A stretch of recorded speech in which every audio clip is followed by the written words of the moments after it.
Hey everyone!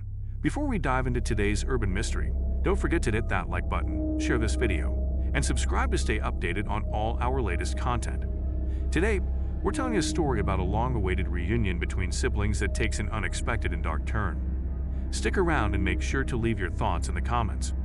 Story 1. City of Shadows, a brother's betrayal.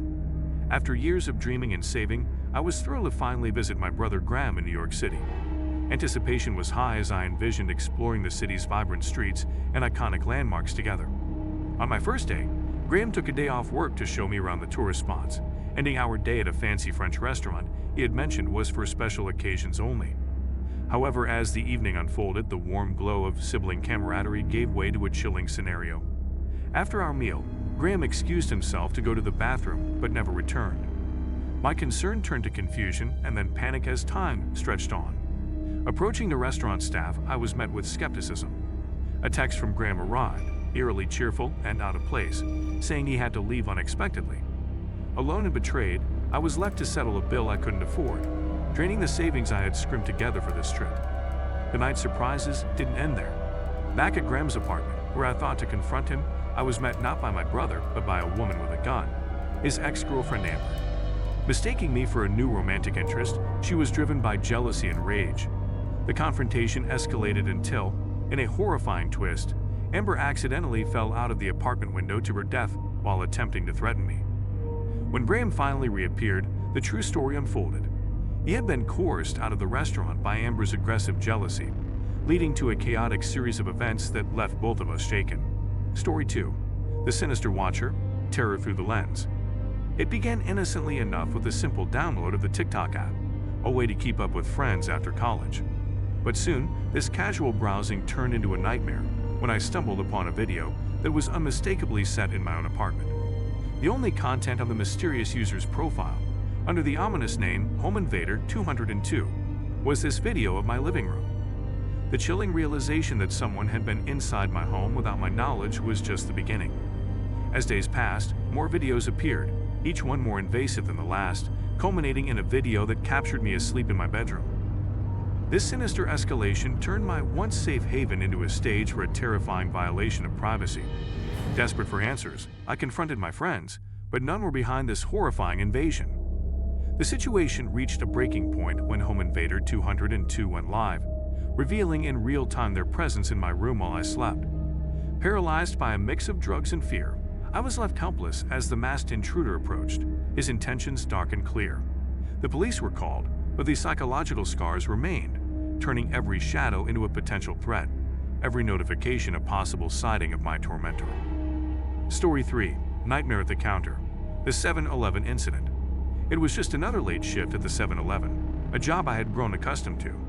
The nights were usually uneventful, filled with the typical cast of characters: the late-night snackers, the forgetful grocery shoppers, and occasionally the clearly inebriated. But that night was different.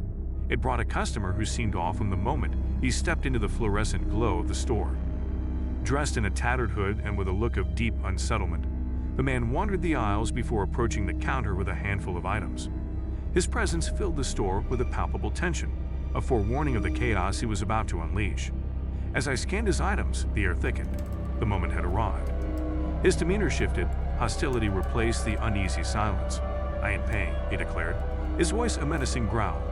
Within seconds, he revealed a knife, its blade glinting ominously under the store's harsh lights. My heart raced, fear mingled with the instinct to protect myself. He lunged. What followed was a blur of adrenaline and terror. I reached for the only protection I had, a concealed firearm. The confrontation escalated quickly. His knife sliced through the air and then my arm, igniting a fiery pain. In the chaos, my defense took a desperate turn. A gunshot echoed through the store, a sound that marked both an end and a beginning. The assailant fell and silence returned, broken only by the ringing in my ears and the harsh, ragged breaths I took.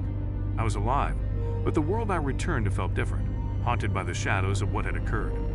Story 4. Echoes of the Past, a road trip to remember.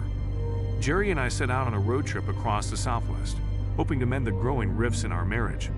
The drive was long, filled with stretches of silence, broken only by the occasional crackle of the radio. Despite the scenic vistas, an unsettling tension hung between us, an invisible weight that seemed to press down with each passing mile. Our first major stop was a desolate KFC in the middle of nowhere. The heat was oppressive, the air conditioner barely functional, and the only other soul in sight was the woman behind the counter.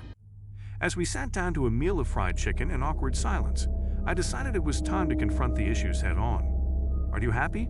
I asked, hoping to break through the barrier Jerry had built around himself. His reaction was visceral, a mix of surprise and distress that only confirmed my fears. He confessed to having nightmares where ordinary people turned into menacing figures with black eyes, driven to chase him relentlessly. The revelation chilled me to the bone. Our conversation was abruptly cut short when Jerry's gaze fixed on something terrifying only he could see. In a panic, he fled the restaurant, disappearing into the vast, empty landscape behind the parking lot. Alone and bewildered, I chased after him, but he was nowhere to be found. The police were called, but there was no sign of Jerry. Days turned into endless waiting, each night haunted by the eerie echo of Jerry's description of his nightmares. The once familiar landscapes now seemed to harbor shadowy figures, and every glance from a stranger carried a hint of menace. What a roller coaster! From a joyful reunion to a night filled with fear and confusion. Have you ever experienced a trip that went unexpectedly wrong? How would you handle such a dramatic turn of events? Share your stories in the comments below. Remember to like, share, and subscribe for more intriguing tales. Thanks for watching, and see you in the next video.